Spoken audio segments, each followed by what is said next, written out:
Mais pour le coup, Kittle, depuis son arrivée dans la ligue, j'adore ce joueur, j'adore le regarder jouer. Je suis en parfait désaccord avec les deux camarades. Steven Packer.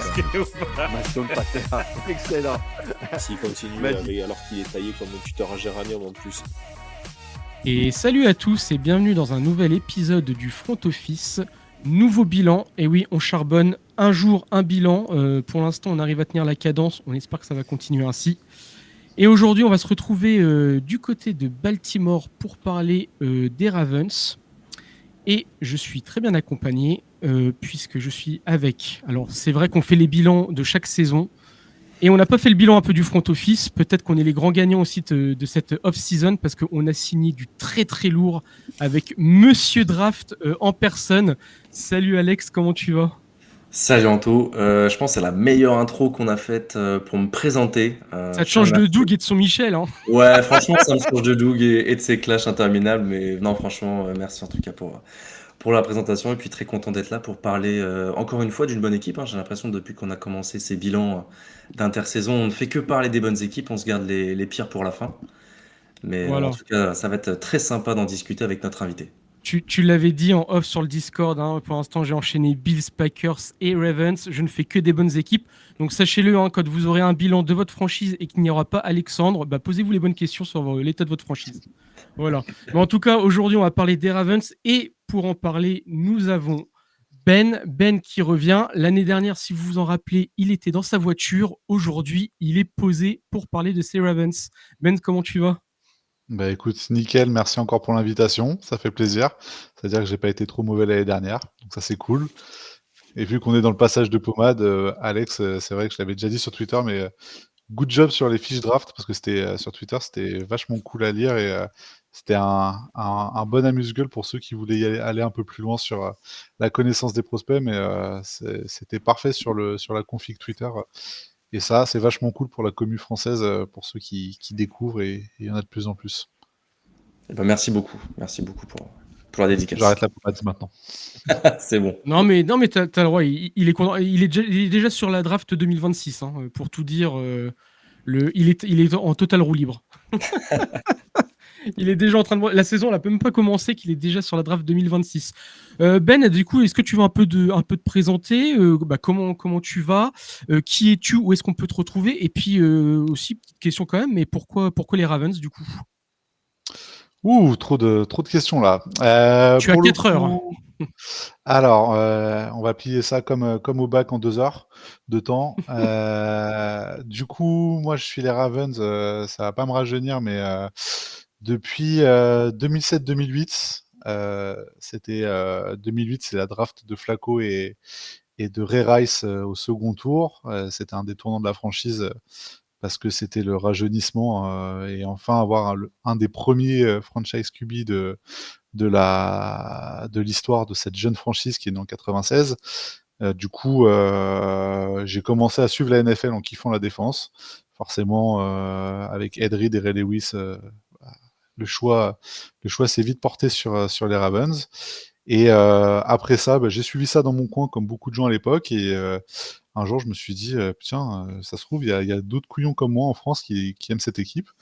Et j'ai commencé un groupe Facebook et on a commencé à 5, 10, 30, et puis aujourd'hui on est 300. Et à la suite de ça, on a monté une chaîne YouTube qui s'est fait strike un moment et qui marchait bien aussi, avec qui on a pris beaucoup de plaisir.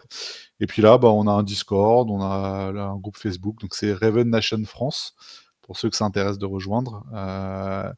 Et il y a un groupe de discussion qui a été créé par le compte Twitter Ravens France, dont je ne suis pas le propriétaire, mais c'est un groupe de discussion assez vivant et plutôt good vibe. Donc ceux qui veulent rejoindre, n'hésitez pas à contacter le compte officiel Ravens France pour intégrer cette discussion. Est-ce que j'ai fait le tour? Ok, ouais, très bien. Ah, du coup, 2007-2008, en fait, t'es arrivé en même temps que John Harbaugh, en fait, dans la franchise. Ouais, c'est ça. C'est ça. Ça m'a choqué. Je pensais pas qu'il était là depuis si longtemps. Pour moi, c'était 2011, Si, 2012. c'est un des plus anciens. Je crois que Et... Tomlin, il se tire la bourre sur l'ancienneté, mais c'est effectivement un des plus anciens. Parfois, on a un peu envie de nouveau, mais comme dans tout dans la vie, on sait ce qu'on perd, on sait pas ce qu'on gagne. Donc, Ouais. Harbaugh, c'est une valeur sûre, même si parfois il on voit un peu que le temps est passé sur certaines décisions de coaching. Exactement. Bah, de toute façon, on aura peut-être le temps d'en reparler parce que de toute façon, il a re-signé, là, il a rempli pour 3 ans. Exactement. Ouais, pour 3 ans.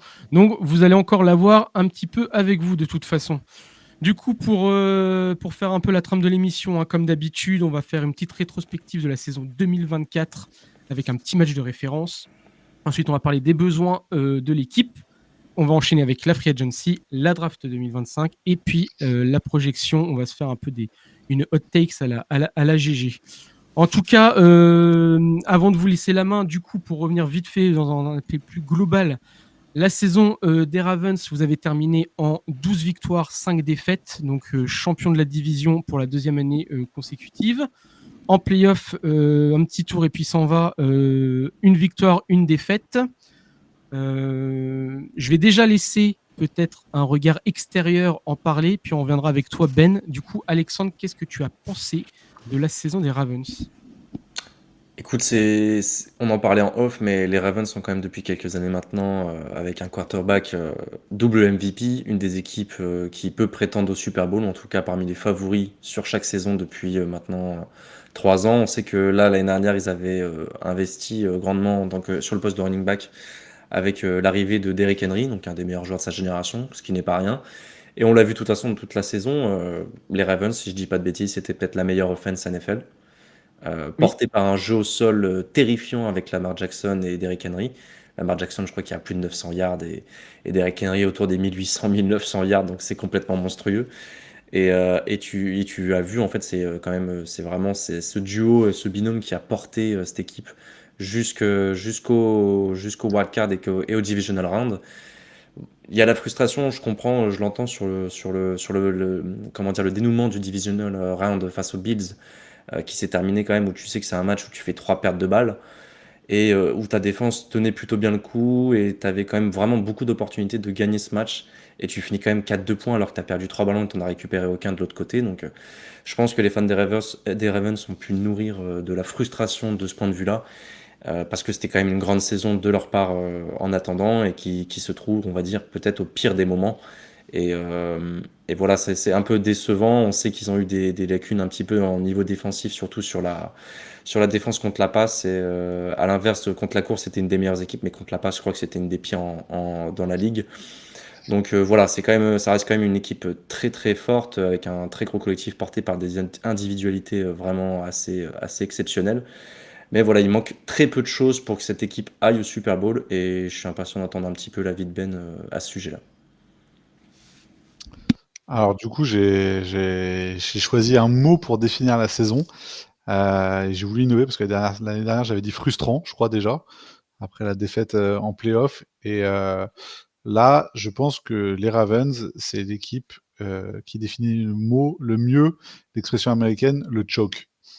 C'est-à-dire que au pire des moments, on a coutume de dire entre nous que les seuls qui peuvent battre les Ravens, c'est les Ravens. C'est-à-dire que, en fait, ça a été ça toute la saison, mais on est capable de rouler sur tout le monde. Mais à la fois, on est capable du pire et de passer complètement à côté de notre match. Et ça fait 2 ans qu'en playoff, bah, les playoffs, ça pardonne pas. C'est si tu passes à côté, tu rentres chez toi et tu pars à Hawaï 2 ou 3 mois. Et là, c'est encore le cas, quoi. Donc c'est très frustrant, comme tu disais, 3 pertes de balles, tu finis si proche de la victoire. Ça veut dire qu'en fait, tu avais largement la place de passer et que c'est très symbolique de cette saison. On finit 1er de division, mais si on finit invaincu sur la saison, il y a pas scandale non plus. Chaque défaite qu'on prend, elle se joue sur quelques détails et au final, contre des grosses cylindrées, quand on passait pas à côté de notre match, on a mangé des grosses équipes, des équipes qui étaient en play-off en saison régulière. Donc les Bills étaient largement prenables. Derrière, je pense que Kansas City, c'était pas la grosse cylindrée que ça a pu être les saisons d'avant, ça pouvait le faire aussi. Après, je reste quand même dubitatif sur le fait que les Eagles, qu'on aurait pu prendre les Eagles parce que leur point fort était sur nos points faibles et je pense qu'on aurait souffert comme Kansas City. Mais en tout cas, il y avait au moins la place d'aller sur le Super Bowl.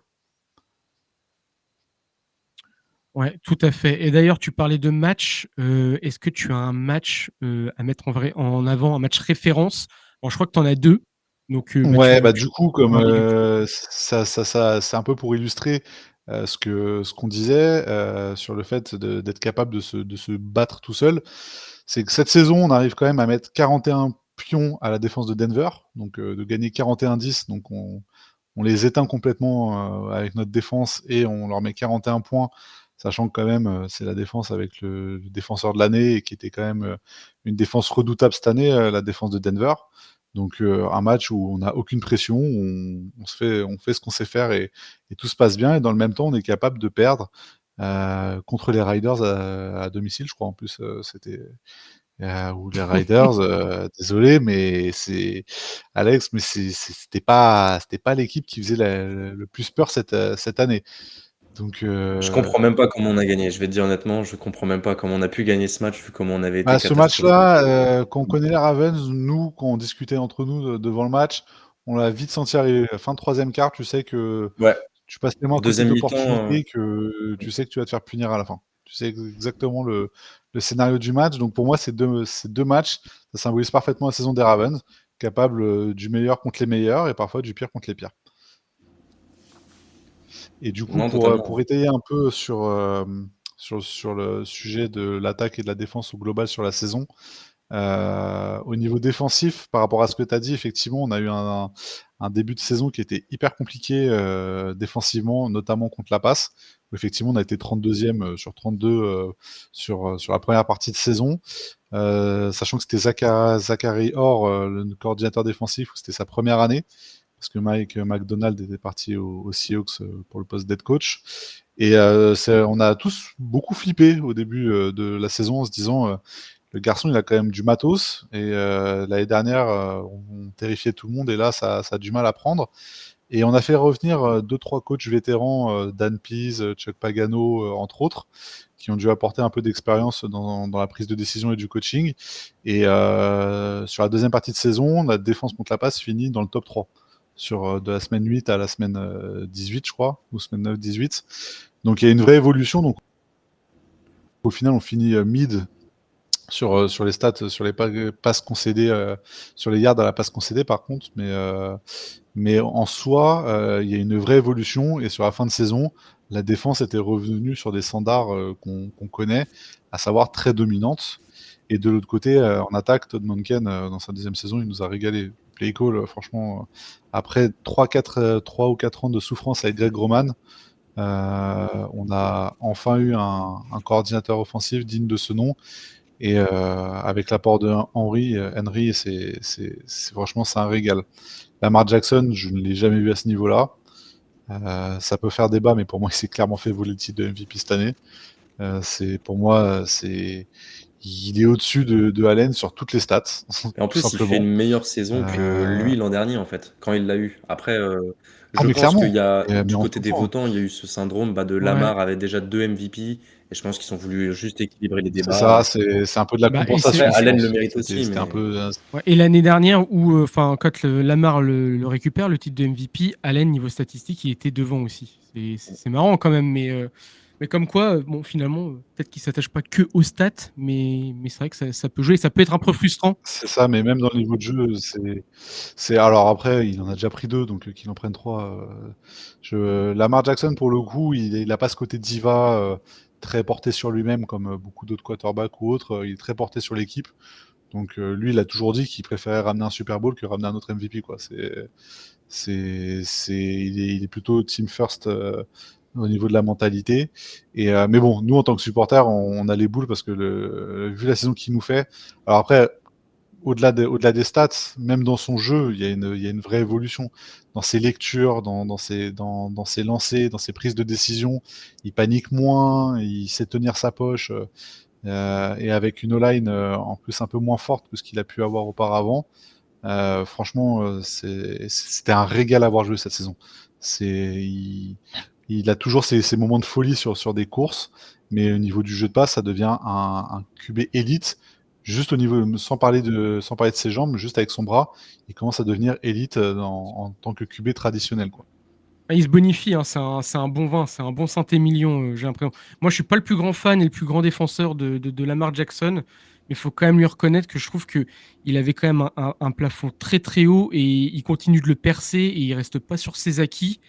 Et là où il faisait beaucoup de critiques à l'époque, où d'ailleurs des fois ça continue un peu à dire que c'est quelqu'un, c'est surtout un QB running back qui court plus qu'il ne lance, mais vraiment il lance beaucoup plus, beaucoup mieux, avec plus de précision, plus d'intelligence, une meilleure vision aussi dans son jeu. Et ouais, c'est incroyable, quoi. Et vraiment, l'avoir associé avec Henry, c'est incroyable. Je trouve que cette année, ça l'a libéré un petit peu d'une charge. Il continue de courir beaucoup.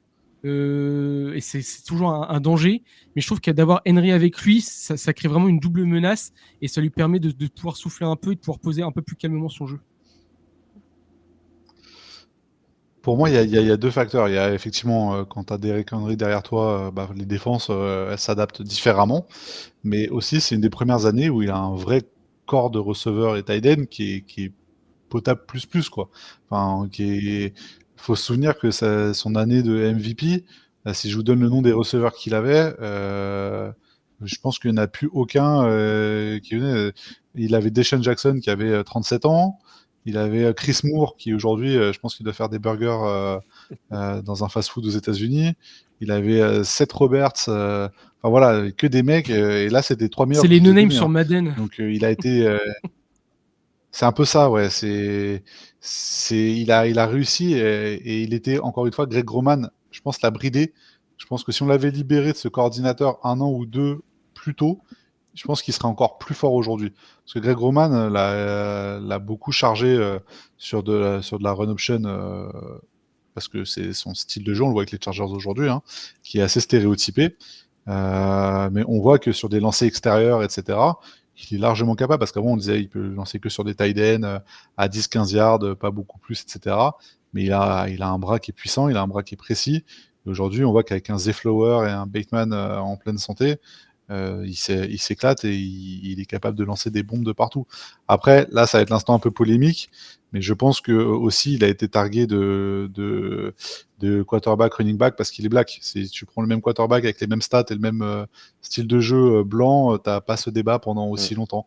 C'est les mentalités NFL qui ont du mal à accepter qu'un athlète peut aussi être un super quarterback au-delà de ses capacités athlétiques qui sont hors du commun. Ah ouais, comme un Josh Allen par exemple. Ouais, c'est ça. Josh Allen, aujourd'hui, on n'entend pas beaucoup parler de running back, pourtant il fait quasi autant de yards à la course que lui.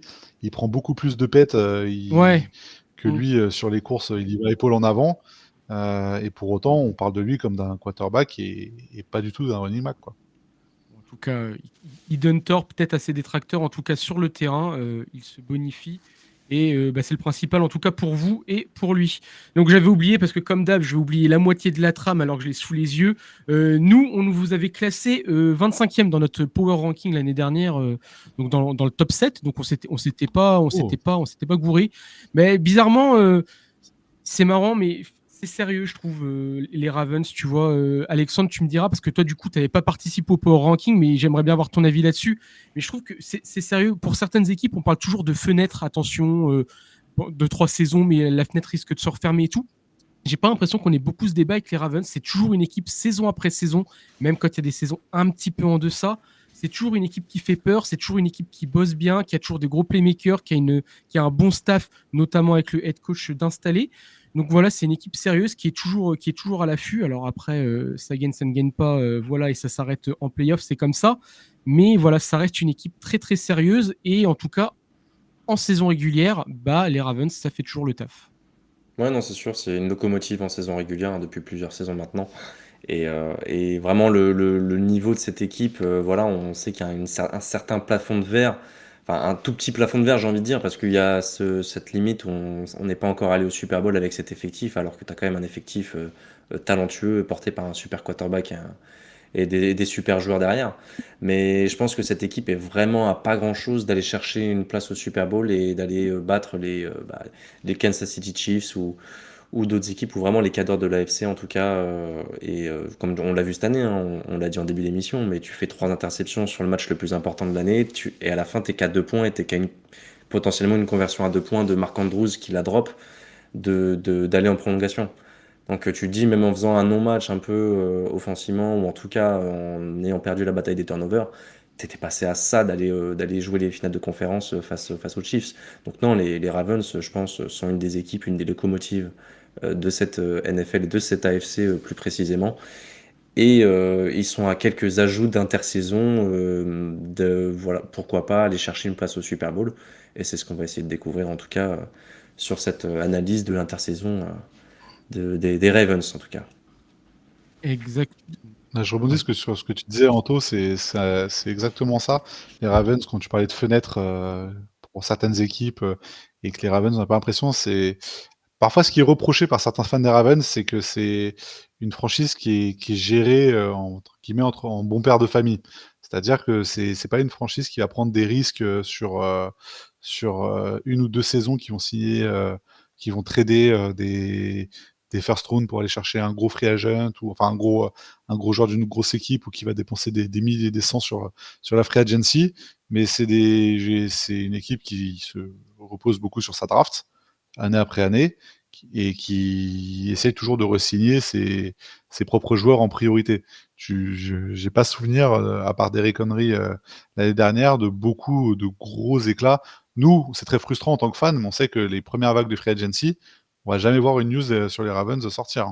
Hein. Et, c'est très rare, et en plus, le peu où ça s'est fait, très souvent, ça s'est mal fini. Tu vois, les Earl Thomas, Marcus Williams, là, les deux derniers safety que j'ai en tête, au final, ça a été des fours. Nous, on est une équipe qui développe nos propres talents et qui après font les ajustements sur quelques postes.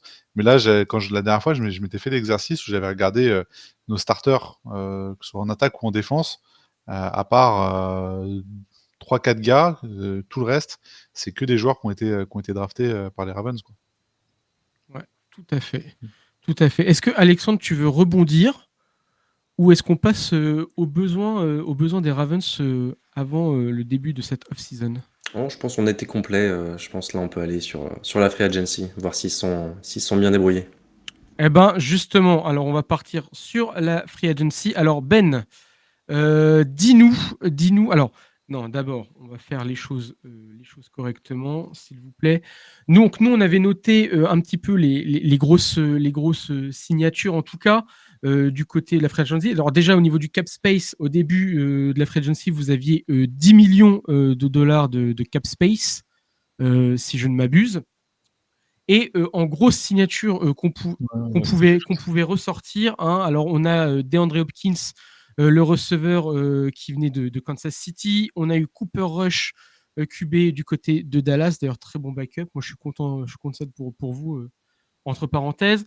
Joseph Noteboom, tackle des Rams, justement. Et puis Chidobe Awuzie, le cornerback de Tennessee. Alors Ben, du coup, si tu veux nous dire un petit point général sur la free agency des Ravens, et puis nous sortir peut-être une signature ou un départ qui t'a plu, qui t'a hype, et puis un qui t'a peut-être plus décontenancé. Alors avec 10 millions, on savait qu'on n'allait pas. Enfin, on a vu les noms, hein, c'est pas flashy. Donc on savait très bien que nous, la priorité, c'était surtout de re-signer Ronnie Stanley, le left tackle, chose qui a été faite. Et au final, je crois que c'est 20 millions par saison qu'il prend. Et quand on voit derrière le marché de la free agency sur les tackles avec des mecs vraiment moyennas compris plus que lui, encore une fois, c'est là où on voit que c'est très très bien maîtrisé d'un point de vue économique. DeAndre Hopkins, c'est typiquement le move des Ravens, un vétéran qui apporte de la présence et qui va amener ses 600-700 yards sur la saison et qui peut faire des catchs assez importants dans les moments qui peuvent être décisifs, qui a de l'expérience. Le cornerback des Titans aussi, j'ai oublié son nom, Awuzie, ouais. Awuzie. J'ai pas envie C'est ça. de Chidobe Awuzie. Awuzie, ça pour moi, ça peut être un super coup parce qu'on le prend pour quasi rien du tout parce qu'il avait encore beaucoup d'argent garanti chez les Titans. Il avait été signé l'année dernière à un contrat qui était assez costaud. Il a été blessé à moitié de la saison, mais pour moi, c'est un vrai joueur de complément qui va bien se fondre dans notre salle de DB. Et rien de flashy. Après, on regrette le départ à la retraite de Michael Pierce, mais il l'a bien mérité. Qui était un obstacle assez impressionnant et assez explosif pour un physique de Bibendum et qui apportait beaucoup sur le run défense et sur le pass rush. Mais mis à part ça, on n'a pas perdu de joueurs qui étaient vital. On a réussi à conserver la plupart de nos joueurs. Ok. C'était vraiment sur le poste de left tackle où on avait la flip de paire de Stanley parce que déjà que la O-line avait montré quelques points de faiblesse l'année dernière et que c'était un des rares très solides. Il fallait impérativement qu'on le garde cette saison et ce qui est chose faite. Donc on a une base déjà de nos 2 tackles et notre centre qui est solide et après il y a les postes de garde maintenant, il n'y avait plus que ça à gérer. Très très bien. Alexandre, vas-y, je te laisse t'exprimer sur le sujet. Moi, j'ai, bon, comme il a dit, de toute façon, à 10 millions pour la free agency, tu peux pas faire non plus grand-chose. Et la principale option, en tout cas priorité, c'était de re-signer Ronnie Stanley. Et ça a été fait, ça a été très bien géré. Je vais pas rebondir là-dessus parce que Ben a tout dit là-dessus. Moi, j'aime bien Awuzie. J'aime bien ce qu'il apporte. Alors, on sait qu'il a eu des problèmes de blessure, mais on sait également que il y a Janet Wiggins et Marlon Humphrey qui peuvent jouer à l'extérieur. Alors Marlon Humphrey a joué un peu plus à l'intérieur cette année, si je dis pas de bêtises, qu'à l'extérieur. Je crois qu'il était à 500 snaps à l'intérieur et 300 à peu près C'est là où il est le meilleur à de toute manière. l'extérieur. Et c'est là où il est le meilleur aussi. Mais au moins le fait d'avoir un Awuzie qui soit pas non plus un titulaire indiscutable à l'extérieur, mais qui peut quand même venir quand Marlon Humphrey est à l'intérieur, venir dépanner à l'extérieur.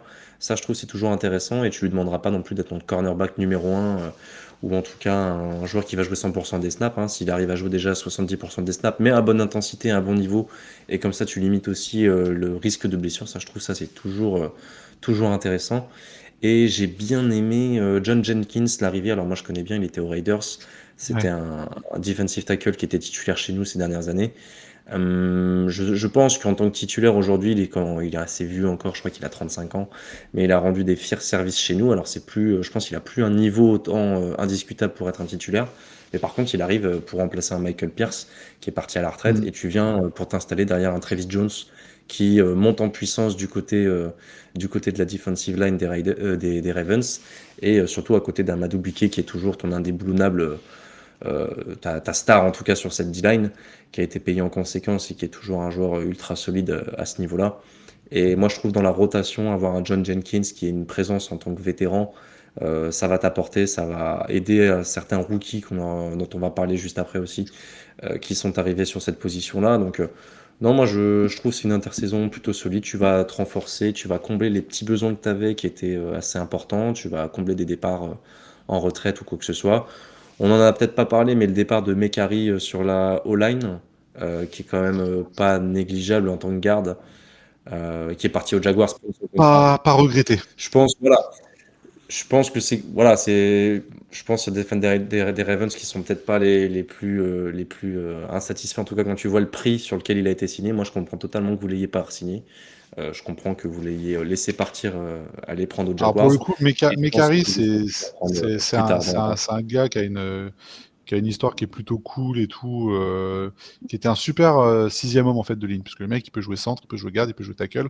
Donc en tant que sixième homme, c'était vraiment à l'époque on avait signé 3 ans pour 5 millions par saison. C'était le bon prix, c'était parfait pour une utilisation. Après, là l'année dernière, on l'a installé en garde titulaire, on a vu que ça avait ses limites. C'est un joueur qui est moyen partout, mais qui est bon nulle part. Donc en sixième homme, c'est parfait quand tu as une blessure, quand tu as besoin de faire souffler ou autre des joueurs, mais en tant que titulaire, et là, il a pris un salaire de titulaire indiscutable. Et c'est pareil, je ne remercierai jamais assez les Jets d'avoir signé Brandon Stephens, le cornerback, qui était devenu un peu la tête de Turc chez nous, avec des capacités physiques vraiment bien au-dessus de la moyenne, mais un QI-foot qui était bien en dessous de la moyenne pour le coup. Et je crois qu'il s'est fait target un nombre incalculable de fois l'année dernière. Je crois que c'est un des joueurs qui s'est fait le il... plus target et qui a des pires stats parmi les cornerbacks titulaires. Hein. Il a mangé un nombre de réceptions qui est colossal. Il avait fait une saison juste avant qui était assez intéressante, on se disait ah peut-être que là, et puis là en fait non. Là ça a été catastrophique de chez catastrophique. Donc à le fait. remplacer par Awuzie, même sur une jambe, on valide tous. Tu En m'étonnes. effet. Et du coup, parce que c'est arrivé très très récemment, là, je crois que c'était hier que ça a été confirmé, là, la re-signature de Rashad Bateman. Ouais. C'est quelque chose de là, ça, je sens qu'il sort de sa meilleure saison, hein, Ouais, que ce soit en ouais, termes c'est statistiques ou même dans ce qu'on voit sur le terrain quand il joue. Vraiment, pour une fois, je trouve qu'il a éclaté. Je trouvais que il était très passif avant, on le voyait pas beaucoup, il avait très peu d'impact. Et cette année, c'est un petit peu libéré comme. Alors, j'ai oublié le nom, là, l'autre Flowers. tie-end, là. Non, non, le tie-end, là. Likely. Isaiah Ouais, Likely. voilà aussi. Ouais, où vraiment c'est devenu aussi une très bonne cible pour Jackson. Donc ouais, non, c'est plutôt cool. Et puis avec Hopkins qui arrive, oui c'est ça. Il va peut-être aussi prendre un petit peu d'expérience, un petit peu de conseils. Donc c'est plutôt, je trouve, intéressant. Bah, surtout que Bateman, alors je vais me jeter des fleurs, mais moi je suis jamais descendu du train parce que c'était un profil que j'avais adoré à l'époque quand il était prospect déjà à Minnesota. Et il a joué un peu de malchance. Alors, chance ou malchance, je sais pas, mais il a été blessé sur les 2 premières saisons, que ce soit sur les Ouais. training camps, et ça l'a beaucoup freiné. Et là, c'était vraiment la première saison qu'il faisait en ayant fait tous les entraînements et consorts. Et du coup, bah, on l'avait déjà prolongé l'année dernière de 2 ans, auquel vient se cumuler cette prolongation de 3 ans. Donc là, il est pour les 5 prochaines années. Enfin, non, du coup, il y a un an qui est passé, donc les 4 prochaines années, il sera chez nous. Et au final, tu as un receveur 2 de qualité qui a 25 ans, que tu payes tout cumulé 10 millions par an. Donc en fait, encore une fois, c'est des super signatures parce qu'au prix marché, si tu laisses partir sur la free agency ou tu prends un free agent pour ce même rôle, tu payes facilement 15 voire 20 millions maintenant avec l'envolée des prix sur des postes premium comme les postes de receveur. Puis t'anticipes aussi je pense la prochaine, en tout cas on verra son développement, hein, mais Zay Flowers qui va potentiellement prendre un beau contrat, je pense, s'il continue de progresser comme ça. Je pense aussi il se laisse de la marge de manœuvre de ce point de vue-là, et pour moi je trouve que c'est plutôt bien géré. En plus le deal, je crois que c'est 36 millions sur 3 ans, comme tu dis, et à peu près C'est un ça, mais en fait, average comme ça vient se recruté 12 cumuler à millions. la prolongation C'est bien. d'avant qui était à 5 ou 7 millions par an, du coup, quand c'est lissé, tu arrives à peu près 10 millions par an. Ouais, bah tu vois, pour un receveur numéro 2 personnellement, je trouve que c'est une super value. Bah, c'est ça, surtout à 25 ans où tu sais que tu as quand même une marge de progression potentielle pour le joueur. Et Isaiah Likely, c'est pareil, je pense que il arrive en dernière année de contrat rookie, et je pense que l'idée c'est de ne pas re-signer Andrews et de faire Likely le tight end numéro 1 à partir de l'année 2026-2027. Tout à fait.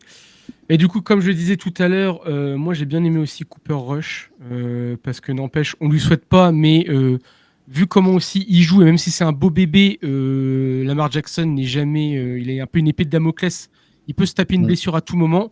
Et on a vu, hein, que Cooper Rush, quand Prescott, bah, n'était pas là, il faisait le travail, donc c'est bien d'avoir un backup, je pense, de ce niveau-là. Je pense que pour passer de bonne équipe à très bonne équipe, ça joue sur des petits détails. Et justement, en parlant de petits détails, quand même, faut revenir dessus parce que c'est quand même pas anodin, et on va pas ici faire le tribunal parce que c'est à la justice de le faire. Mais qu'est-ce que tu en penses, de l'affaire Tucker, et du coup qui a été remercié par les Ravens, parce qu'on parle quand même sûrement qui était le meilleur kicker en activité de la ligue, voire meilleur kicker de tous les temps. Il sortait sûrement, statistiquement parlant, de sa pire saison cette année. Néanmoins, ça restait quand même très correct par rapport à ce qui se fait dans la ligue. Et voilà, et même si c'est parfois des joueurs qu'on oublie, ça reste quand même des joueurs importants. Et avoir un bon kicker dans son équipe, c'est important. Et Tucker en faisait partie. Donc, comment, alors toi déjà, et puis peut-être du coup la communauté, comment vous l'avez encaissé cette nouvelle, ce départ? Globalement, donc j'ai suffisamment craché sur Deshaun Watson pour ne pas pouvoir pardonner à Justin Tucker. Justin Tucker, bon bah pour la plupart, je pense que vous devez l'avoir suivi, mais qui a été accusé par 16 ou 17 masseuses de 3 ou 4 salons de massage différents de Baltimore, de- d'agressions sexuelles. Donc les Ravens ont laissé le temps à la justice d'avancer un peu à l'enquête. Ils ont pris la décision de le cutter. Je pense qu'ils ont des informations que nous, on n'a pas encore. Parce que bon, on sait que les franchises, ils travaillent avec les autorités locales très régulièrement. Et je pense que d'ici peu, Monsieur Tucker va devoir faire quelques chèques à quelques dames pour pouvoir acheter le silence et la tranquillité pour la suite. Donc voilà, c'est un peu un cas différent avec Mike Green, parce que le rookie, parce que je pense qu'on va l'évoquer après. Mais Mike Green, c'est des choses qui n'ont pas été attaquées en justice. Donc c'est encore un peu différent, mais pour moi et pour la communauté, parce que c'est un sujet qui a été abordé, le fait de cutter Tucker, ça n'a pas été quelque chose qui a été mal perçu, au contraire. Après, c'est toujours plus évident d'être dans cette situation où on le regrette pas, aussi, je pense, du fait du sportif. C'est plus facile de ne pas être contre un cut d'un joueur qui est sur le déclin, qui coûte cher et qui a raté sa saison, plutôt que si ça arrivait à Lamar Jackson, est-ce qu'on aurait la même réaction? Euh, c'est un cas de conscience qui est difficile à avoir, mais en tout cas, Tucker, j'avais fait une vanne sur le sujet. C'est pour moi, Justin Tucker, c'est comme c'est Game of Thrones, c'est-à-dire que c'est super pendant plein de saisons, et la dernière, elle est complètement ratée, ça finit super mal, la fin est pourrie. Donc, C'est pas mal, c'est voilà. vrai, c'est vrai. Donc Justin Tucker, avec ses affaires, voilà, pour info, la maison de Justin Tucker est en vente à 3,2 millions pour les intéressés sur Baltimore. PA déjà sur le coup, il va déjà l'acheter, hein, c'est parti. On va la retrouver sur le bon coin, c'est bon. Exactement. Non mais écoutez, c'est comme ça, hein, vous êtes la division qui avait sorti 4 équipes en positif pour la première fois de l'histoire. Bah voilà, vous êtes deux équipes sur 4 déjà à avoir des problèmes avec des masseuses. Bon, on espère que ça va pas continuer, n'empêche, on en rigole, on prend un peu sur le ton de l'humour, mais voilà, il y a des gens derrière qui souffrent, mais bref, c'est à la justice de faire son boulot de ce côté-là. Eh ben, messieurs, je pense que si c'est bon pour vous, on peut passer du côté de la draft, hein, qui s'est passé, d'ailleurs, ça suit l'épisode des Packers, hein, la draft qui s'est passée du côté de Green Bay cette saison. Alors déjà, pour une petite info, PA et Alexandre ont fait une tier list des équipes par rapport à la draft, et les Ravens, ils vous ont classé dans le tiers A, donc dans les bons élèves. Donc, voilà, c'est plutôt bon de ce côté-là. Alors, au premier tour, vous avez sélectionné Malaki Starks, le safety de Georgia. Au deuxième tour, vous avez pris donc Mike Green, tu en parlais juste avant, justement. Marshall. L'offensive linebacker de Marshall, c'est ça. Emory Jones, au troisième tour, Emory Jones Jr., l'offensive tackle de LSU. Au quatrième tour, Teddy Buchanan, le linebacker de California. Au cinquième tour, Carson Vinson, l'offensive tackle d'Alabama. Au sixième tour, alors au sixième tour, vous en avez eu là du choix. Bill Elconey, cornerback de Western Michigan. Ensuite, Taylor Loop, le kicker justement pour remplacer Justin Tucker d'Arizona. Encore au sixième tour, Lajante Wester, le receveur de Colorado. Aeneas Peebles, le defensive tackle de Virginia Tech. Robert Longerbeam, le cornerback de Rutgers. Je vais me faire un plaisir de les dire toute la saison, ces noms. On était toujours au sixième tour. Et enfin, le septième tour, Garrett Dellinger, le garde de LSU. Voilà, donc pas mal de choix. On boit une gorgée d'eau, Anto, parce que là, exactement, c'est une catastrophe, les noms, c'est une catastrophe. Donc je ne les dirai plus, vous allez les dire vous-même comme des grands garçons. Tiens, Alexandre, Alex, on va te laisser commencer. Alexandre, en plus, c'est bien notre expert draft du front office. Parle-nous un peu de cette draft des Ravens. Comme tu l'as dit, avec PA, on les avait mis en bons élèves, parce que je trouvais qu'il y avait quand même les 2 premiers picks, pour moi, c'était top pick. Top pick, tu chopes potentiellement 2 titulaires en puissance. Tu sais il y a eu des problèmes en tout cas avec Marcus Williams, le safety, et tu remplaces ce problème-là par l'un des meilleurs safety de cette QV avec Malaki Starks, qui apporte une complémentarité indéniable, je trouve, avec Kyle Hamilton. qui pour moi est un des meilleurs safety NFL, et qui va permettre aussi à Cam Hamilton de jouer un peu plus proche de la boîte. Parce que j'ai l'impression que l'année dernière, il a joué un petit peu plus dans deep safety.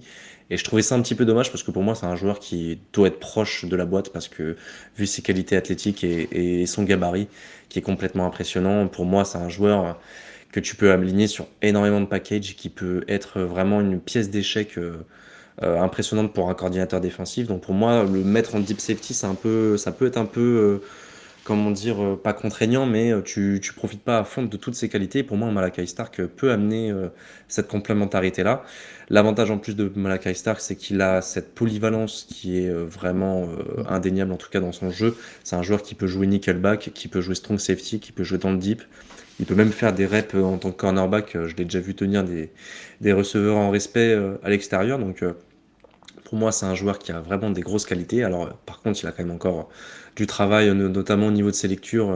Et c'est en quoi, bah, forcément, c'est un joueur qui est première année, donc il y a des choses à travailler, mais c'est un joueur qui a beaucoup de potentiel. Et j'ai bien aimé la sélection parce que je la trouvais cohérente en fait avec les besoins qu'il y avait. Et Ben en a parlé tout à l'heure, mais Mike Green, malgré ses problèmes hors terrain, alors moi vraiment quand j'ai fait mes fiches, j'ai un peu squeeze cette partie-là des problèmes hors terrain. Alors je sais que dans un processus draft, tu es obligé de prendre en compte toute cette partie-là, mais moi j'essaie vraiment de me focus que sur le terrain lorsque je regardais le joueur, et pour moi c'était mon deuxième edge dans la QV en termes de niveau de jeu sur le terrain. Je trouve il est monstrueux en termes athlétiques, ou en termes que ce soit en termes de move sur le pass rush. Moi, personnellement, je trouvais qu'il avait un très bon arsenal, en tout cas, sur cette partie-là du jeu. Son gabarit est pas le plus gros, mais pourtant, je trouve sur le run-stop, il avait montré des choses intéressantes. Alors après, maintenant, ce sera à lui de progresser, en tout cas de devenir un joueur plus complet, de montrer que les critiques qu'on pouvait avoir, notamment sur le niveau de son université, parce qu'il jouait à Marshall et que c'était pas la plus grosse conférence dans laquelle il n'y avait pas les plus grosses oppositions en face à lui, ce sera à lui de faire taire les critiques. Et moi, j'ai pas trop de doutes là-dessus parce qu'on l'a vu au Senior Bowl et on l'a vu contre Ohio State cette année. Il a dominé lorsque l'opposition était encore plus relevée. Et je pense que c'est un joueur qui peut devenir dominant. On sait qu'il y a des problèmes au niveau du pass rush, en tout cas. Enfin, il n'y a pas encore de vrai edge numéro 1 pour les Ravens. On a Oda Fairway qui a fait une bonne saison, Kyle Van Noy qui a fait peut-être ça une de ses meilleures saisons en carrière en termes de sac, je pense, mais qui a 34 ans, donc c'est pas non plus de première jeunesse. Donc tu viens rajouter de la jeunesse, en tout cas sur ce poste-là, et tu en avais besoin, et c'est un joueur avec un gros potentiel. Donc pour moi, ces deux pics-là sont vraiment très intéressants. Et puis j'aimerais bien avoir un peu l'avis de Ben de ce point de vue-là sur en tout cas les deux premiers choix et en tout cas sur cette draft au global des Ravens. Alors moi, c'est vrai que moi j'avais regardé en direct le premier tour. J'avais pas du tout aimé le choix de Malachi Stark. Alors, pour contextualiser, le joueur, j'aimais bien le joueur, mais j'aimais pas ce choix au vu des joueurs qui restaient sur le board. C'était plutôt dans ce sens-là. Il y avait encore du Jihad Campbell, il y avait du Mike Green, il y avait un autre super pass rusher, je crois, qui était encore dispo. Nick Scorton était encore dispo. Ouais, Nick Scorton, tout ça. Enfin, c'était que des gars et pour moi, le pass rush, c'était un vrai sujet. Et du coup, il y avait d'autres safety pour moi qu'on pouvait prendre au deuxième, troisième tour, qui étaient aussi de très bons safety. Je voulais prioriser le pass rush, en fait. Ou la O-line. Il y avait aussi Josh Simmons qui a été pris après par Kansas City à la fin du tour. Enfin, voilà, pour moi, c'était ou edge ou O-line. Donc, j'ai pas du tout aimé le choix. J'en ai mal dormi. Je me dis, putain, je me suis couché à 4-5 heures du matin pour ce choix de merde. Et après, le lendemain, quand on a récupéré Mike Green à la fin du deuxième tour, alors là, du coup, volte-face complet. Là, d'un coup, ça se transforme en combo parfait. C'est de la draft idéale. C'est-à-dire que tu chopes, à part le mutant qui est Abdul Carter, le meilleur pass rusher de la QV, et tu chopes le meilleur safety, ou en tout cas celui avec le plus gros potentiel et qui est quasi ready pour jouer dès la première semaine. Donc j'ai fait un volte-face complet, et Mike Green pour moi c'est le braquage de cette draft parce que moi des tapes que je vois, de senior ball que je vois, enfin même que ce soit l'entraînement ou les matchs, Mike Green, c'est pour moi un joueur qui est déjà hyper complet, hyper technique, qui physiquement à 22 ans, il peut encore passer un step et devenir encore plus fort. Ça va être, je pense, c'est le plus gros joueur qu'on a drafté sur ce poste d'edge rusher depuis que je les suis et depuis. Enfin voilà, j'ai grandi en NFL avec Terrell Suggs en edge rusher et depuis Terrell Suggs, on n'a jamais eu, on a eu un moment de Suggs et Dumerville de l'autre côté où là ça chassait à tout va, mais depuis c'était assez compliqué sur ce poste d'edge rusher. Et je pense qu'avec Owe, Van Noy et du coup Mike Green, plus les deux jeunes qu'on peut avoir, deux trois jeunes qu'on va avoir derrière, qui peuvent être intéressants aussi, plus l'intérieur de la D-line avec Madabuke, ça va commencer à être moins plaisant pour les QB adverses, parce que l'année dernière c'était un vrai problème. On a produit du sac. Je pense qu'on est bien classé parmi les équipes au niveau du sac. Mais par contre, il y a trop de fois où les quarterbacks avaient beaucoup trop de temps pour lancer et une poche qui était trop propre pour les QB adverses. Et c'est pour ça aussi qu'en première partie, on a mangé beaucoup de yards à la passe. Et du coup, là, avec un Mike Green qui est ultra explosif, la poche va être beaucoup moins facile à tenir pour les O-line adverses. Et du coup, Oda Fewe, il va nous faire une spéciale aussi pour les Ravens. C'est-à-dire qu'il est en dernière année de contrat et il va nous péter une saison à 15 sacs et il va prendre des millions qu'on ne pourra pas aligner. On connaît l'histoire, on sait en fournir. Là, il est revenu de off-saison. Je vous invite à aller voir les photos. Il a pris 20 pounds de muscles. Tu le reconnais à peine. Il a retrouvé la bonne pharmacie, je pense. Mais c'est un mutant là. Il est revenu. C'est quelque Mais tu chose. savais de toute façon Voilà. que c'était un profil physique démentiel déjà à sa sortie d'université. Hein. Penn State, on les connaît. Hein. Vous avez en plus un autre gars de Penn State avec Adissa Isaac. À chaque fois, c'est que des profils un peu potentiels mutants physiques. Et c'est vrai que moi, ce que j'aime bien avec Mike Green, c'est que ce profil explosif, vous l'aviez moins en tout cas. Enfin, en tout cas, pas à Ouais. ce niveau-là. Et ce profil Un, explosif va vraiment un faire du profil un bien, peu je trouve. plus condensé, un peu plus un trapu entre guillemets, mais avec des premiers pas explosifs et une technique. Parce que ouais, c'était un projet un peu plus long terme, on va dire. Mais là, Mike Green en deuxième tour, encore plus, c'est du pain béni. C'est du pain béni. Non, totalement. Ouais. Ouais, et puis en plus, quand tu regardes le reste de la draft, hein, je vais sortir quelques noms, mais tu vois, un Emery Jones, bah, tu sais que ça vient pour remplacer Mekari. Alors peut-être pas en année 1, mais tu sais que dans les années à venir, ça va potentiellement jouer à l'intérieur de la ligne, alors qu'il jouait tackle droit à LSU. On sait que c'est un joueur qui était annoncé premier tour avant le début de saison dernière et qui a un peu déçu les observateurs NFL, en tout cas cette année en college football. Donc ce sera à lui de rebondir et je pense que la O-line, en tout cas, enfin le coaching staff des Ravens a montré qu'ils étaient capables de développer des jeunes O-line talentueux et je pense qu'Emery Jones, avec son profil physique vraiment un peu mutant, le mec c'est vraiment un monstre un petit peu qui peut être à l'intérieur. Je pense que c'est un joueur qui peut se développer assez de manière en tout Alors, cas assez je sais intéressante. pas ce que tu en penses, Alex, parce que du coup, je me suis pas non plus tapé toutes les tapes de la saison d'Emery Jones, mais je trouve que, alors nous, le projet, c'est de le faire passer en garde. Ah oui, oui, c'est ce que à Euh, l'intérieur, j'ai pas précisé, mais peut-être, mais et, c'est le faire et passer pour en garde. moi, le faire passer en garde, ça permet de faire gommer une grosse partie de ses défauts Mm. qui étaient sur la latéralité, notamment sur des edge rushers qui sont dynamiques. Et je pense que ça peut être un très très bon. Enfin, il me fait penser un peu à. Que tu as connu aux Riders d'ailleurs, Osemele, Kelechi Osemele, Oui, qui avait été à drafté par l'époque, les ouais. Ravens, qui était tackle à USC et qui est devenu All-Pro en garde par la suite, qui a un profil physique assez similaire Qui était beau et bébé, qui. hein. Un beau bébé. Ouais, il fallait pas se le prendre plein buffet, c'était dangereux, je pense. Mais C'est ça. et puis je pense qu'il a souffert aussi de la faiblesse de la ligne de LSU. Après, je crois il y a le garde titulaire qui s'est blessé et du coup, il était vachement dans l'aide sur le garde droit du coup. Et je pense que ça aussi, il était obligé d'avoir un œil toujours sur le côté intérieur et je pense que ça a dû jouer sur la qualité de son niveau de jeu quoi, sur la Mm. dernière année. Bah Mais non, mais de bon, toute façon, après, comme tu sais, ça sera un projet. Hein. C'est ça, comme tu l'as dit, c'est sur ses déplacements latéraux, c'est un joueur qui, vu son gabarit, tu pas envie de le laisser, à l'échelon supérieur en 1 contre 1 face à un edge rusher NFL. Vu la Mmh. difficulté, je trouve qu'il a à se mouvoir, en tout cas, de manière latérale. Et il y avait aussi le problème un petit peu des mains, qui pouvaient, être un peu inconstantes. Donc voilà, après moi comme tu l'as dit, hein, ça sera un joueur qui va être placé en tant que garde et pour moi, son profil physique, rentre parfaitement un petit peu dans ce que vous voulez, mettre en place et j'avais vu des très bons flashs, en tout cas sur le jeu au sol.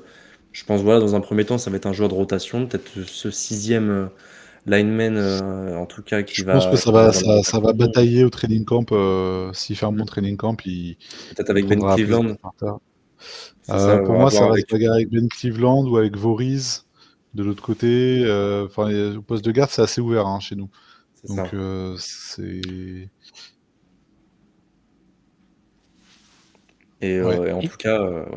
Mais sinon, moi, il y a d'autres joueurs aussi que j'aimais bien, sur votre draft, hein. Moi, un Teddy Buchanan, je peux comprendre que l'escouade de linebacker, c'est peut-être une des grosses forces de cette défense des Ravens, mais moi, je trouve un Ah, Teddy pas tant que Buchanan, ça. c'est un joueur que justement, bah, tu vois, moi, j'aimais bien, j'aime beaucoup Teddy Buchanan et c'est vrai qu'en tant que 3e linebacker, parce qu'il vous en faut au moins, vous avez vos 2 starters, ça, c'est sûr et certain, ils sont plutôt, efficaces, même si un Trent Thompson, doit continuer à progresser.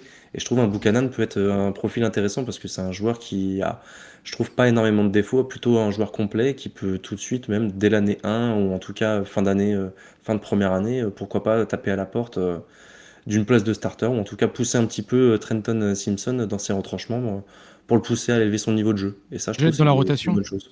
Ouais, Ouais. c'est ça. Au moins, déjà, Special Team, tu sais qu'à minima, Sur le En ce sera un regardant joueur les de joueurs, en ayant vu et lu un peu, ouais, moi il m'attirait bien le Teddy Buchanan. Là, j'avais l'impression qu'il avait une bonne lecture qui Mm. permettait d'anticiper vachement en fait son vis-à-vis ou de prendre la bonne option en tout cas. Et ouais, ça avait l'air intéressant et il y a moyen qu'il perce et puis qu'il gagne sa place de titulaire sur le court moyen terme. Il aura une carte à jouer parce que Trenton Simpson, l'année dernière, ça n'a pas été l'assurance tout risque. Il a même perdu sa place de starter à la moitié de la saison pour des vétérans comme Malik Harrison ou Chris Board. Donc Buchanan, je trouve que c'est un bon complément de Roquan Smith. Je trouve qu'en cover, de ce que j'ai pu voir, c'est plutôt intelligent au niveau du jeu. Ça lit bien les trajectoires, ça couvre bien en zone. Je pense qu'il a souffert un peu, un de son âge et deux de son profil physique qui est pas, on parlait de mutant tout à l'heure, mais qui est un peu plus léger que les standards NFL de haut vol. Mais il compense par l'intelligence et généralement les joueurs intelligents ils finissent toujours par réussir à finir starter en NFL. Exactement. Ah, et puis en plus, bah, tu vois, pour continuer un petit peu sur la lignée de votre 3e jour, pour moi, vous faites, des bonnes affaires avec un Bilal Koné, au 6e tour, qui peut, pourquoi pas s'imposer dans la rotation et en tout cas peut-être, C'est pousser pas vrai, en un off, il m'a dit Awuzie, qu'il allait se faire cut dans les 53. Non, ça c'était pour la vanne ça, bien évidemment. Mais bon, en plus, je lui ai dit juste après que Bilal Koné, je rigolais, mais j'aime bien, c'est un profil que j'aimais bien, j'aurais bien aimé, en tout cas le voir, chez mes Raiders et c'est un profil qui pourquoi pas peut surprendre sur le training camp donc moi j'aime bien. Tu prends un mec aussi dans le slot pour pourquoi pas pallier à des potentielles blessures, hein. Tu sais que la DB room des Ravens a souvent connu des blessures ces dernières années, donc tu sais qu'au moins tu prends 2 corners On en a qui déjà une importante, hein. Ardarius ouais, c'est ça. Washington, Darius Washington en safety, c'est vrai qu'on en a pas parlé, mais qui s'est blessé pour quasiment toute la saison, hein, si je dis pas de bêtises, tu me ouais, corrigeras, mais normalement ils disent qu'il pourrait revenir en novembre, décembre, mais Ouais, ça c'est finit quoi, quasi, ouais. Mm. c'est ça, c'est comme une saison morte, c'est ça. donc on va avoir besoin Donc de voilà. DB. Ouais, il y aura besoin de DB dans cette défense et moi j'ai bien aimé le choix sur les 2 DB du 3e jour et puis après bah, sur le reste de la draft, tu prends des profils un peu athlétiques ou des projets sur la O-line ou la D-line, hein, tu renforces les tranchées, ça Bah c'est là, jamais une mauvaise c'est vrai que chose. Bilal Koné, c'est un beau projet parce qu'il a des mensurations hyper quali pour un DB extérieur. C'est grand, c'est fluide, ça bouge bien, ça va vite. Moi, c'est deux autres choix que tu n'as pas cités du 6e tour que j'ai beaucoup aimé sur vraiment les fins de tour. C'est bah, le D-line de la Virginia Tech, là, Publis. Pour moi, c'est un vrai profil un peu différent de ce qu'on a, plus proche de Madabuke que Travis Jones. C'est un profil plutôt chasseur de quarterback que run stopper. avec un beau potentiel, et je pense que c'est toujours intéressant d'avoir des gros bébés à l'intérieur qui sont capables de casser du bloc rapidement et justement casser la poche, ce qu'on disait tout à l'heure. Et le receveur de Colorado, j'ai noté son nom, mais à chaque fois j'ai du mal à le retenir. La Jonte Wester. Ouais, et lui, c'est pareil. Lui, il va être assez fun à voir jouer. On avait besoin d'un retourneur. Très clairement, il va postuler sur ce poste de retourneur directement, et je pense que on peut créer certains jeux un peu gadget pour lui, parce que je pense que sur des screens de receveurs, ce genre de jeu, si on lui met le ballon dans les mains assez rapidement, ça peut être un joueur qui est très dangereux, parce que c'est un peu les joueurs qu'on appelle un peu de joystick, qui sont capables de changer de direction, et d'un jeu qui va être sur les training camps déjà. Et Tyler Loop, juste pour son nom, un kicker qui s'appelle Loop pour les Français, c'est régal. Tout à fait. Est-ce que, Alex, tu voulais revenir sur d'autres noms ou c'était bon pour toi? Non, je pense qu'on a bien parcouru tous les petits joueurs sympas Ok. qu'ils ont pris. Et du coup, Ben, petite parenthèse, parce que c'est vrai que côté LFO, sur ça, avant l'arrivée d'Alexandre, on n'était pas trop au point sur ça. Tu suis un peu le collège football, tu as une équipe référence? Alors, je suis de loin. En fait, Ok. je m'intéresse vraiment sur les prospects. À partir de la fin de la saison NFL, je commence à vraiment m'intéresser à manger un peu de tape, etc. Parce que je trouve que c'est un truc qui est assez fun, et que les Américains ont bien réussi à rendre ça intéressant. Mais je commence à suivre gentiment quand j'ai le temps. Après, j'ai 2 enfants, donc déjà pour avoir le créneau NFL, c'est la bagarre. Donc si en plus je prends le créneau NCAA le samedi, ça va être la guerre à la maison. Mais j'essaie de voir un peu de résumé, je m'y intéresse un peu plus. Et c'est un truc qui est assez sympa, mais je pense que je ne suis beaucoup moins aficionados que peut l'être un Alex sur le suivi au quotidien. Mais toute cette partie pré-draft, je m'y mets généralement à fond. Ceux qui me connaissent et qui suivent la page Facebook depuis des années, ouais, ils sont habitués du coup à mes mocks annuels. Et je tiens à préciser que je serai un super scout de receveur, parce que j'étais beaucoup plus hype que beaucoup d'Américains sur Amon-Ra St. Brown et McLaurin à l'époque. C'était des targets, et Nico Collins aussi, tiens, maintenant que je me souviens. C'était des targets que j'avais pour les Ravens sur des 2-3e tours. Amon-Ra St. Brown, j'étais tombé amoureux complet de ce joueur quand il était à USC. Et quand je l'ai vu partir au 5e tour et ce qu'il est devenu derrière, ça fait Ça, c'est partie des du petites jeu, quoi. victoires, c'est des petites victoires personnelles. Tu es tout le temps content de te dire, ah C'est tiens, ça, je me suis dit, deviné celui-là. si on avait chopé McLaurin au 3e tour et l'année d'après, Amon-Ra St. Brown, ou 2-3 ans après, Lamar Jackson, il serait pas que double MVP. Ouais, je pense aussi. C'est vrai. Non, mais oui, ça fait plaisir toujours de croire en un joueur et puis de le voir exploser. Mais en tout cas, n'hésite pas encore l'année prochaine à manger les fiches d'Alexandre qui sont qualitatives, et aussi de Doug, parce qu'il faut rendre à César aussi ce qui est à César. Doug qui aime les métiers de la viande, qui aime les lignes, qui aime quand ça claque, qui a bien aidé aussi Alexandre à ce niveau-là. Je me souviens, il avait fait aussi des beaux. Moi, j'avais fait les fiches, juste le design, hein, parce que voilà, les analyses, c'était pas Très pour moi. utile aussi, toujours. Ouais, mais bon, on essaie de se donner pour les copains qui font le gros taf. Donc, mais je vais essayer l'année prochaine de faire un peu de scout là avec toi, parce que ça m'a donné envie. En tout cas, cette année, c'était super intéressant. Pour une fois, j'étais un peu moins largué sur cette draft, parce qu'avoir bouffé tes tableurs là pour faire les fiches, ça m'a grandement aidé. Donc, c'était super intéressant. Et mais du Et coup, après, alors messieurs, parce que vous en je sais avez. pas s'ils le Oui, continueront, mais il y a aussi, je leur fais un peu de pub parce qu'ils le méritent, il y a The Trick Play bien qui fait sûr. des trucs Bien sûr. qui sont bien plus complets. Mais comme je disais, Alex fait Ouais. un truc très Twitter compatible et qui peut donner envie après d'aller Ouais. lire des profils sur les fiches draft que font The Trick Play. Et pour le coup, en français en tout cas, j'ai pas vu quelque chose de plus quali que ce qu'ils ont pu sortir. Alors parfois ils Ah, sont bon, franchement, un peu si durs. vraiment c'est vraiment les prospects, les détails des prospects chez eux, c'est ce qui se fait de mieux, je trouve, en tout cas en France. Et c'est vraiment un super travail qu'ils font. Donc, moi, c'est vrai qu'il y a un travail un peu plus de vulgarisation, etc. et de Ouais, mais il première approche. faut des deux. Comme tu dis, Il faut des deux, donc. voilà, comme tu dis, Ouais. on essaie de twitteriser ça, je sais pas si ça se dit comme ça, Hmm. mais on essaie de rendre la chose un peu plus, voilà, un peu plus facile à lire entre guillemets. Mais c'est vrai que eux, le travail de fond qu'ils font, c'est monstrueux. Et puis on en refait encore Ouais. un gros big up à eux parce que le boulot qu'ils ont fait, Valentin et Ryan, monstrueux, comme à chaque année depuis plusieurs années maintenant. Ouais, tout à fait. Bah, je crois que Valentin arrête, je crois. Il va sur d'autres projets, donc on lui souhaite le meilleur pour ses projets futurs. On espère que Ryan va continuer puis qu'il sera peut-être assisté pour la saison prochaine. Et ouais, on leur fait un gros coucou aux camarades de The Trick Play qui font du gros boulot. Mais quand même, on peut le signaler et on peut continuer du coup à passer un petit peu de pommade. Je crois qu'ils avaient quand même salué ton travail, Alex, en off. Il l'avait dit, je crois, à à l'autre Alex. Il y a que des Alex partout. Lala Ouais, des Alex Packers, partout, hein. Alex. Une invasion d'Alex. C'est Mais pour ils ça qu'on avaient m'a salué. surnommé. Voilà, ils avaient salué, je crois, ton travail. Donc franchement, ça c'est beau. Et du coup, allez lire nos fiches, allez lire The Trick Play, et comme ça, après, vous êtes imbattable sur la draft parce que vous pouvez croiser les données. Il y a des visions différentes. Même eux, hein, ils sont très ouverts. Hein. Les gens viennent parler de leurs fiches sur Twitter et tout. Ils sont très ouverts pour parler de ça, échanger. Alexandre, je crois aussi. Oui, bah, Parce que on va- je parle sur ça, mais moi je suis pas sur les réseaux, donc c'est compliqué. Mais je crois qu'aussi Alexandre, venez parler à Alexandre, il sera ravi de vous faire des pavés sur ses scootings.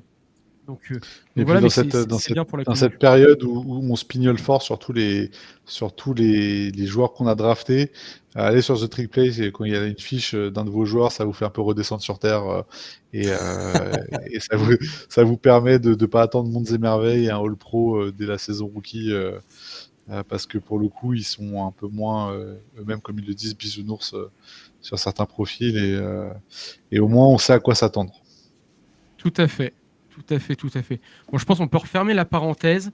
En tout cas, messieurs, du coup, après ce long échange, est-ce que pour vous, Ben, je vais te donner la main en premier. Est-ce que pour toi, tes Ravens ont fait une bonne off-season, ils ont rempli les besoins, et est-ce que pour toi, tu pars satisfait pour le début de cette saison qui arrive? Oui, bah moi, comme je disais en intro, comme depuis 2-3 ans, je suis hyper confiant sur la saison qui arrive. On a un roster où je vois pas de trou. Euh, Peut-être que le poste de kicker, on sait que ça peut être parfois, bah, comme on disait, des matchs qui jouent à 2-3 points. Prendre la relève de Tucker, ce sera peut-être pas simple. Mais mis à part ça, aujourd'hui, que ce soit offensivement, défensivement, quantitativement, même si on a un gars qui se pète, j'ai pas trop de doutes sur le gars qui va prendre la relève derrière. Voilà, j'aurais bien aimé prendre un nose tackle dans la draft parce qu'il y avait de quoi faire et c'était un peu le manque, mais la signature de Jenkins il y a quelques jours permet de combler ce trou-là. Globalement, pour moi, cette saison, c'est Super Bowl ou bust, hein. Encore une fois, hein, c'est le même mood que ces 2-3 dernières saisons. On sera déçu si on sort avant le Super Bowl. En effet. Et toi, Alexandre, est-ce que pour toi, ils ont rempli les objectifs? Voilà, très clairement, pour moi, les besoins principaux, c'était cornerback, edge et safety, en tout cas d'un point de vue offensif, et remplir aussi la rotation un petit peu sur la O-line, ou en tout cas amener de la compétitivité sur cette position, et re-signer bah, le meilleur joueur de ta O-line, à savoir Ronnie Stanley. Donc pour moi, c'est un quasi sans faute de ce point de vue-là. Ok, bah, très bien. Bah, de toute façon, hein, euh, c'est pas flagrant, hein, mais une équipe qui travaille bien, qui construit bien année après année, elle n'a pas besoin normalement d'être en panic move saison après saison normalement. Quand on construit une équipe, ça se construit sur le long terme. Et bon, bah forcément, quand on est les Ravens et qu'on construit bien sur le long terme, bah on a le temps de travailler les petits défauts, les petits manques saison après saison, et d'avoir toujours une équipe compétitive. Et ça va être encore le cas, je pense, cette saison. Et d'ailleurs, ça nous permet de partir sur la projection 2025. J'ai vu là, en écoutant, en regardant le podcast d'hier, là, est-ce qu'on a le schedule là qui apparaît à l'écran, Alexandre, ou Est-ce qu'on a ça? Est-ce que tu as Non, je crois ça qu'il va ou... falloir que tu l'énumères. Si tu arrives à le trouver ou si tu veux, j'essaie de le Ah bah là trouver. je l'ai sous les yeux, mais parce qu'on avait un PA sauvage hier qui vous a carry ça, c'est pour ça. Il y avait un magnifique. Alors ouais, est-ce que je vais l'énumérer complètement? En tout cas, bah, vous commencez quand même fort. Vous commencez la saison week 1 face à Buffalo.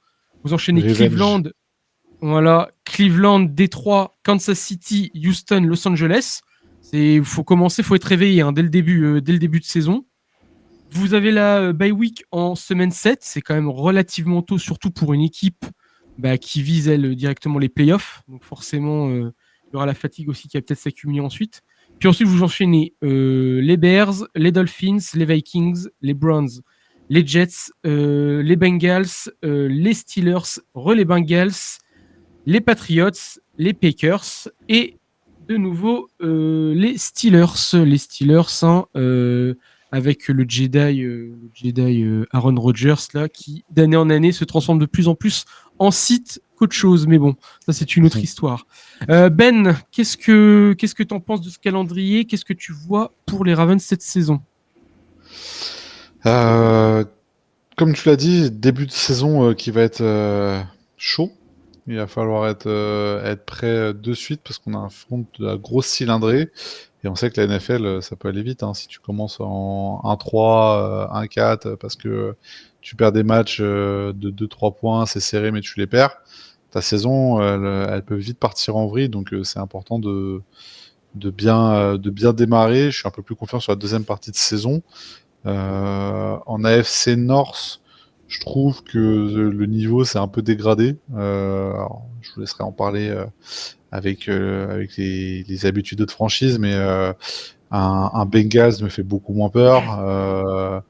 Les Browns me font jamais peur et continuent à ne pas me faire peur.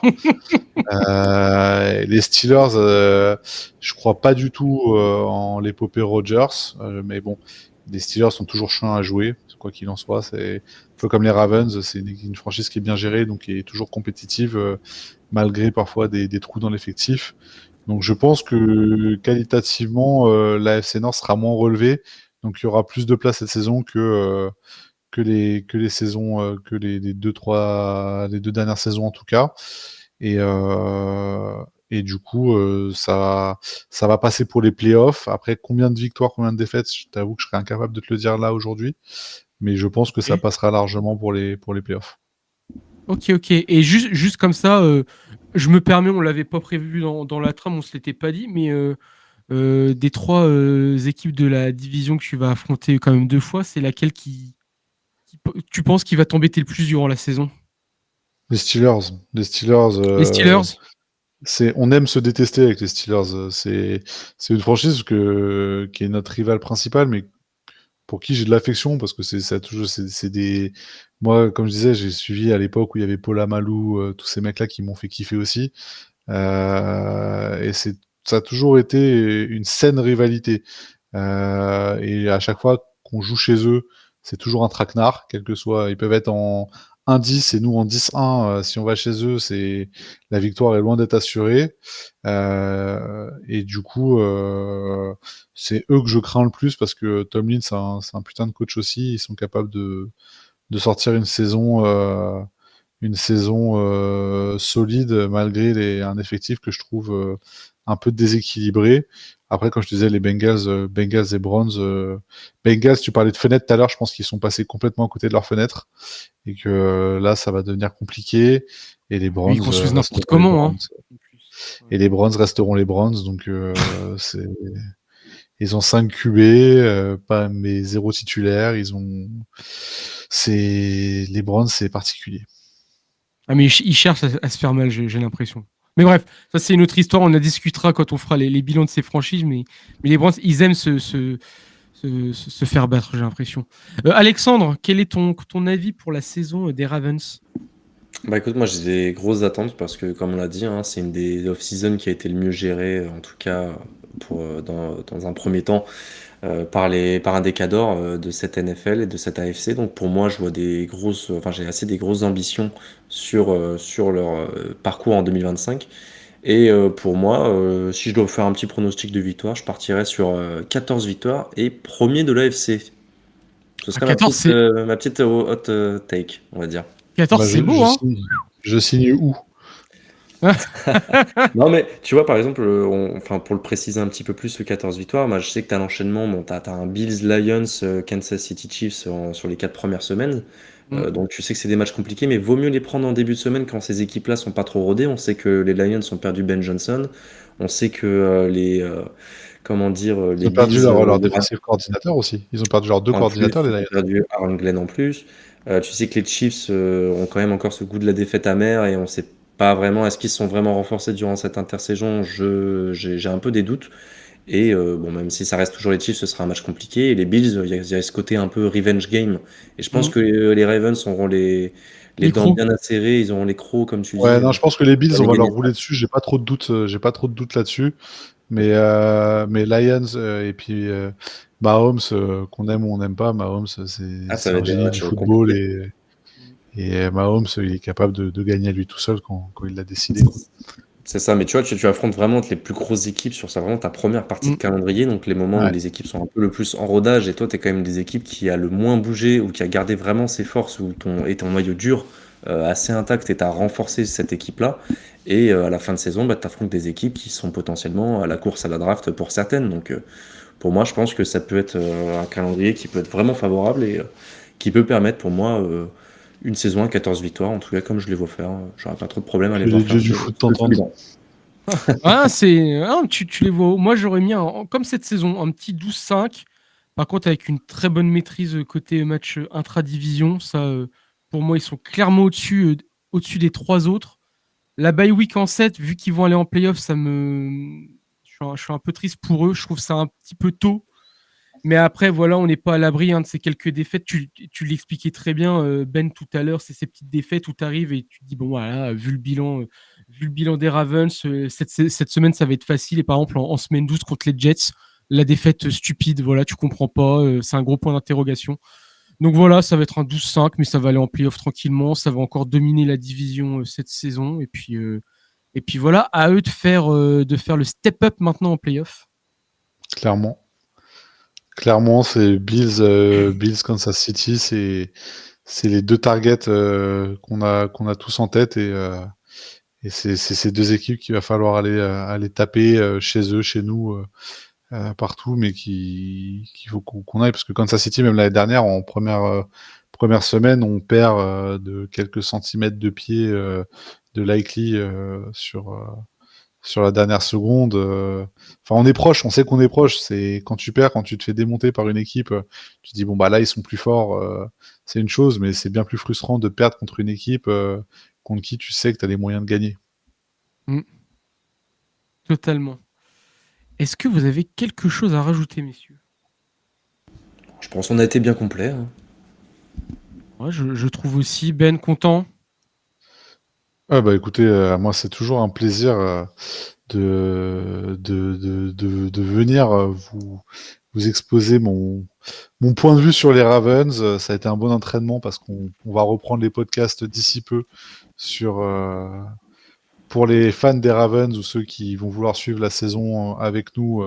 On reprendra un podcast. Ceux qui nous connaissaient sur YouTube, là, ce sera plus un format audio à écouter dans les bouchons parisiens ou en allant au sport le soir au choix. Mais on va reprendre avec Pierre et Dax, pour ceux qui les connaissent, un podcast sur lequel là on va bientôt démarrer pour faire un bilan un peu plus détaillé sur la draft, sur la off-saison, sur les training camps qui vont arriver. Et puis voilà, puis si vous avez envie de me réinviter, me revoir ou me réentendre, et ben le front office avec grand plaisir.